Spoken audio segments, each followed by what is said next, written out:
नमस्ते, मेरा नाम हरपाल है और आप THN 24 देख रहे हैं। भाजयुमो के पूर्व प्रदेश अध्यक्ष रवि भगत का जन्मदिन है और जन्मदिन पे उन्होंने सोशल मीडिया पर एक पोस्ट किया है। पोस्ट करके क्या लिखे हैं तो देखिए, ये पोस्ट आपके सोशल मीडिया पर दिख रहे हैं। प्रति माननीय श्री रमेश होता जी, अध्यक्ष भारतीय जनता पार्टी मंडल राजपुर, लैलूंगा का ये राजपुर मंडल है, प्राथमिक सदस्यता से त्याग पत्र के संबंध में रवि भगत आगे लिख रहे हैं। महोदय, उपरोक्त विषय अंतर्गत लेख है कि मेरे जैसे एक छोटे से गांव के व्यक्ति को भाजपा ने जो सम्मान पहचान दिया, जिसके लिए कोटि कोटि साधुवाद, परंतु कुछ अपने निजी कारणों से मैं रवि भगत भाजपा की प्राथमिक सदस्यता छोड़ रहा हूं, जिसकी सूचना आपको प्रेषित है, जिसे स्वीकार करने की कृपा करें।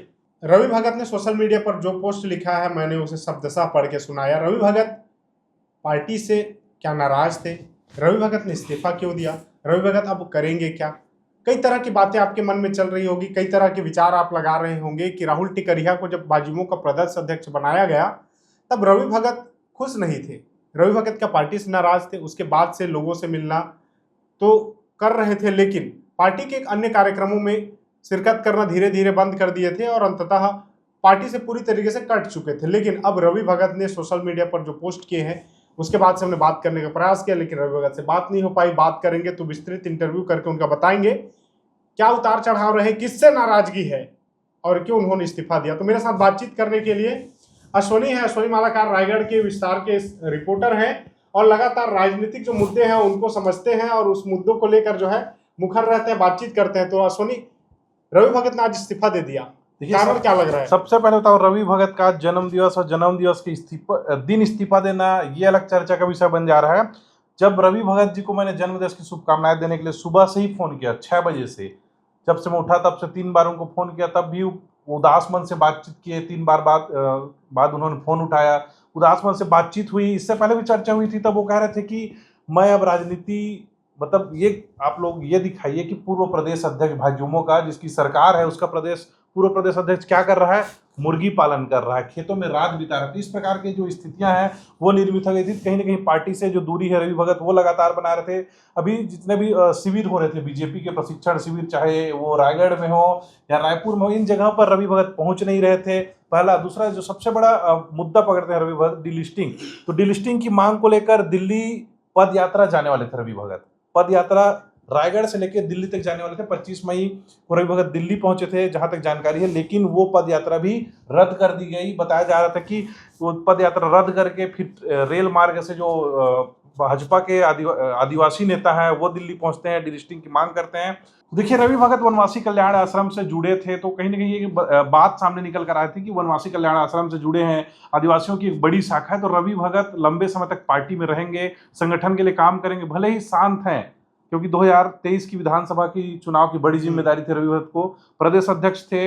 इसके बाद देखिए, कोरबा लोकसभा की जिम्मेदारी रवि भगत को दी गई थी। जब कांग्रेस की सरकार थी, तब उपचुनाव हुए, तब भी जिम्मेदारी रवि भगत को दी गई थी। तो कहीं ना कहीं मतलब यूं कहें कि रवि भगत के पास जब सत्ता में सरकार नहीं थी, तब रवि भगत के पास बड़ी जिम्मेदारी थी और रवि भगत ने कहीं ना कहीं उस जिम्मेदारी को ईमानदारी से निभाया। ईमानदारी से निभाकर 2023 का जो चुनाव रहा है, इसमें सरकार को सत्तासीन करने में बड़ा योगदान रवि भगत का रहा है। 2023 के चुनाव की बात करें, 2023 के चुनाव में विधायक टिकट के लिए भी रवि भगत ने पार्टी में दावेदारी की, टिकट नहीं मिला। जिसके बाद जो जिला पंचायत सदस्य का चुनाव होता है, इसमें उनकी पत्नी है शांता भगत, उन्होंने चुनाव लड़ा और रवि भगत, कहे कि शांता भगत के उन्होंने चुनाव जीता। और वर्तमान की बात करें तो उनकी पत्नी शांता भगत बीजेपी से जिला पंचायत सदस्य, लेकिन उन्होंने इस्तीफा नहीं दिया है। मतलब कोई ना कोई परिवार का पार्टी से जुड़ा हुआ है। उम्मीद लगा सकते हैं कि रवि भगत घर वापसी करेंगे, फिर से भाजपा में जुड़ेंगे? बिल्कुल। देखिए, संगठन के लोग अगर चर्चा करें रवि भगत से, तो कहीं ना कहीं रवि भगत की वापसी हो तो सकती है, लेकिन सबसे बड़ा मुद्दा क्यों रवि भगत ने इस्तीफा दिया, ये खुलकर रवि भगत ने अपने पत्र में लिखा नहीं है।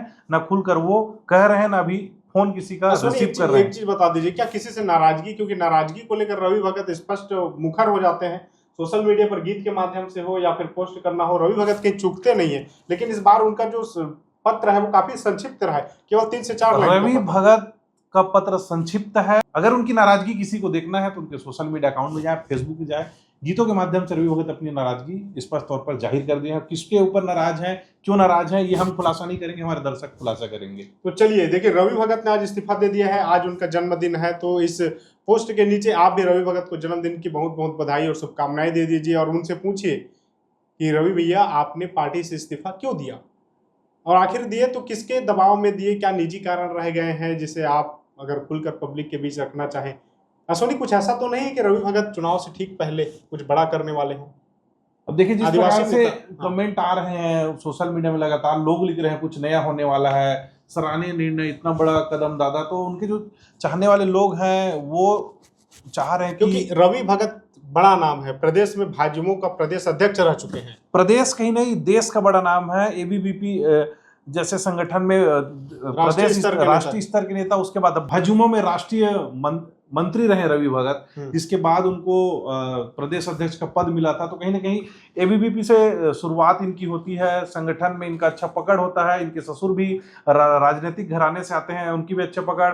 गणेश राम भगत के जसपुर के जो बड़े नेता हैं, उनके गुट के माने जाते हैं रवि भगत, कल्याण आश्रम के माने जाते हैं। तो कहीं ना कहीं अब देखने वाली बात होगी कि किस प्रकार से जो संगठन है वो इस्तीफा स्वीकार करता है या क्या होता है। अब तो ये आने वाला समय ही बताएगा। निश्चित ही तौर पर रवि भगत ने इस्तीफा सोशल मीडिया पर दिया है। सोशल मीडिया के बाद जो है कोई बड़ा नेता, प्रदेश के कोई बड़ा नेता जो है, उनका अभी तक रिएक्शन नहीं आया है, ना ही इसमें राहुल टिकरिया का अब तक रिएक्शन आया है। क्योंकि राहुल टिकरिया की एक जिम्मेदारी भी होती है कि वो पूर्व में जिस तरह से रवि भगत के बाद प्रदेश अध्यक्ष बने तो बातचीत करें या फिर इसका पटाक्षेप कर सकते हैं, या फिर पार्टी के जो प्रदेश अध्यक्ष हैं किरण सिंहदेव जी साहब, अगर उनका कोई रिएक्शन आता है, जो भी होगा हम आपको दिखाएंगे। फिलहाल क्या कहेंगे, प्रतिक्रिया जरूर दीजिएगा। रवि भगत से क्या आप पहले मिले थे? रवि भगत की राजनीति सोशल मीडिया से लेकर जमीन तक दिखती है। रवि भगत की राजनीति को लेकर आप क्या कहेंगे? जो भी प्रतिक्रिया है जरूर दीजिए और ये वीडियो रवि भगत जी तक जरूर पहुंचा दीजिएगा और उनसे पूछिए कि भैया इस्तीफा क्यों दिए। धन्यवाद।